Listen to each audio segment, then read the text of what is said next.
जोहार दोस्तों, आप सबका स्वागत है जोहार एजुकेशन हब परिवार में। तो मेरे प्यारे दोस्तों, आप लोग कैसे हैं? मैं आशा करता हूं कि आप लोग स्वस्थ होंगे, मस्त होंगे और अपने अपने पढ़ाई में व्यस्त होंगे। तो मेरे प्यारे दोस्तों, जैसे कि आप सभी लोग जानते हैं, हम लोग का अभी परसेंटेज का क्लास चल रहा है और आज हम लोग दूसरा क्लास करेंगे परसेंटेज का। तो चलिए क्लास को शुरुआत करते हैं। तो दोस्तों, पिछले क्लास में हम लोग प्रतिशत को भिन्न में कैसे बदला जाता है वो हम लोग सीख रहे थे। तो चलिए, जैसे प्रतिशत को भिन्न में कैसे बदला जाता है तो ध्यान से समझिएगा। 10% को फ्रैक्शन में चेंज करना है तो कैसे करें सर? तो देखिए, 10 और परसेंट का मान क्या होता है? बट्टा 100। परसेंट का मान क्या होता है? बट्टा 100। ऊपर एक जीरो, नीचे एक जीरो, खत्म। तो क्या आएगा? 1/10। यानी 10% का फ्रैक्शन वैल्यू कितना आया सर? 10% का फ्रैक्शन वैल्यू 1/10। उसी तरह से 15% का फ्रैक्शन वैल्यू क्या आएगा? तो देखिए, 15 और परसेंट का मान क्या होता है? बट्टा 100। परसेंट का मान बट्टा 100। इसको काटेंगे तो 5 तिया 15 और 20 पंचे 100, यानी क्या आएगा? 3/20। इसका फ्रैक्शन वैल्यू क्या आएगा? 3/20। क्लियर है? उसी तरह से अगर देखिएगा 20% का फ्रैक्शन वैल्यू क्या आएगा? तो 20/100। परसेंट का मान बट्टा 100। इसको काटेंगे, ऊपर एक जीरो, नीचे एक जीरो, खत्म। 2 एकम 2, 2 पंचे 10, यानी 1/5। 20% का फ्रैक्शन वैल्यू क्या है? 1/5। उसी तरह से 5% का फ्रैक्शन वैल्यू क्या आएगा सर? तो देखिए, 5/100। 5 एकम 5, 20 पंचे 100, यानी क्या आएगा? 1/20। 5% का फ्रैक्शन वैल्यू 1/20। ये तो नॉर्मल था, बहुत आसानी से इसको निकाल लिया। अगर सर पूर्णांक भिन्न रहे तो उसका फ्रैक्शन वैल्यू कैसे निकालेंगे, उसका नॉर्मल वैल्यू कैसे निकालेंगे? तो ध्यान से समझिएगा। जैसे अगर रहे 11 पूर्णांक 1/9, 9% का नॉर्मल वैल्यू क्या होगा? तो देखिए, एक तो तरीका क्या है? 11×99 100। 11×99 100/9। और जब भी इसका नॉर्मल वैल्यू निकालना है तो क्या कीजिएगा? हमेशा 1/100 से क्या होता है? गुना होता है। 1/100 से क्या होता है? गुना होता है। तो देखिए, 100 खत्म हुआ तो क्या आया? 1/9, यानी 11.1/9% का फ्रैक्शन वैल्यू कितना आया, या नॉर्मल वैल्यू कितना आया? 1/9 आया। क्लियर है? कोई डाउट है? नहीं ना, नहीं होना चाहिए डाउट। उसी तरह से अगर बोला जाए 12.1/2, यानी 12.5% का फ्रैक्शन वैल्यू क्या होगा, या नॉर्मल वैल्यू क्या होगा? तो देखिए, 12 दूना 24, 1 25, 25/2। और इसका नॉर्मल वैल्यू निकालना है तो क्या करना होगा? 1/100 से क्या करना होगा? गुना करना होगा। और इसको काटे तो देखिए, 25 चौका 100, तो क्या आएगा? 1 एकम 1, तो 4 दूना 8, यानी 1/8। 12% का नॉर्मल वैल्यू क्या आएगा? 1/8। ये तो पुराना तरीका था सर, हम लोग न्यू तरीका से कैसे निकालें? तो चलिए सीखते हैं न्यू तरीका। तो देखिए, ये 12 को पकड़िए और 12 को आप कितना से गुना कीजिएगा ताकि 100 आए? तो सर आप बोलिएगा 100 तो नहीं आता है, 12 का पहाड़ा में 100 आता है क्या? नहीं आता है। तो 100 नहीं आता है, 100 के लगभग तो आता है ना। कितना आता है? तो 12×96 आता है। अब कुछ मत कीजिए, बहुत सिंपल है। अब कुछ मत कीजिए, 12×96 क्या बार में? 8 बार में। 8 को नीचे लिखिए और ऊपर में 1 लिख दीजिए, यानी 1/8 इसका 12% का क्या है? Normal value. अगर उसी तरह बोला जाए जैसे 16 पूर्णांक 2/3% का फ्रैक्शन वैल्यू नॉर्मल वैल्यू क्या होगा? तो ध्यान से समझिएगा, क्या करना है आपको? ये 16 को पकड़ना है।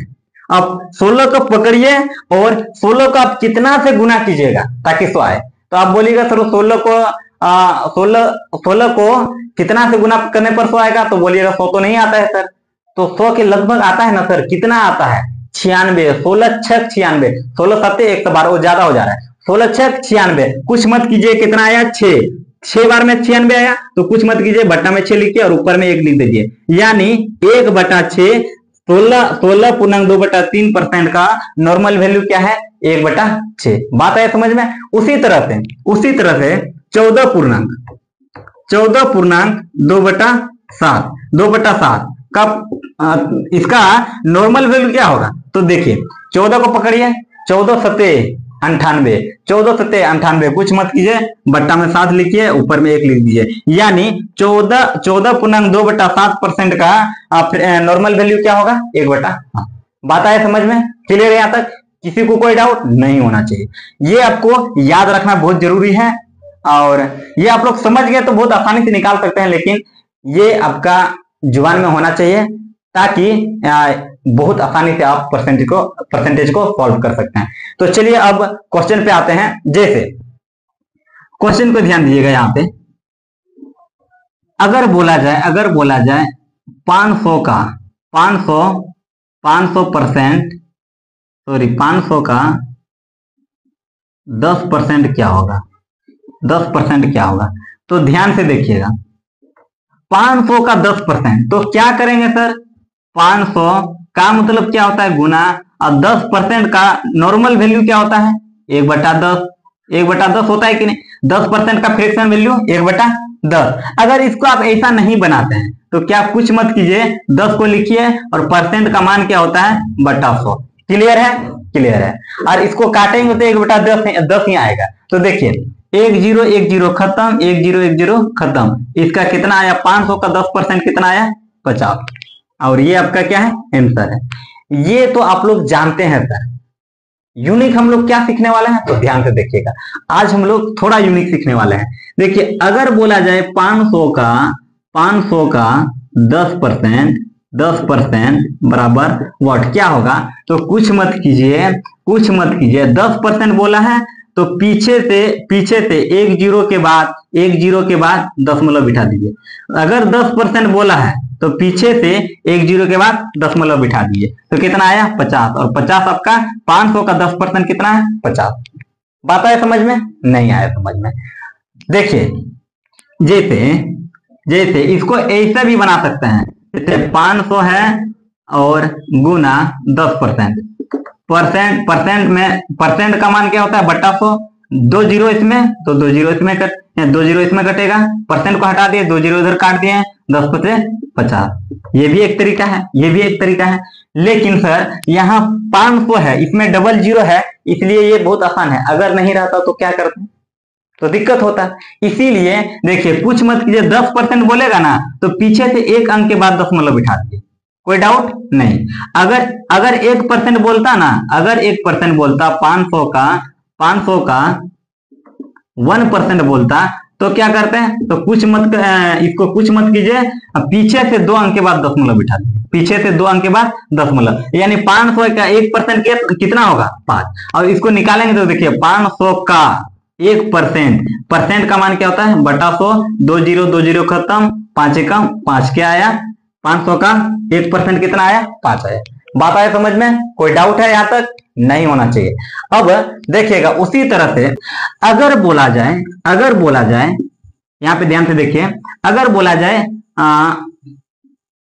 660 का 23% क्या होगा? 23% बराबर वाट। तो इसको कैसे निकालिएगा? ध्यान से समझिए।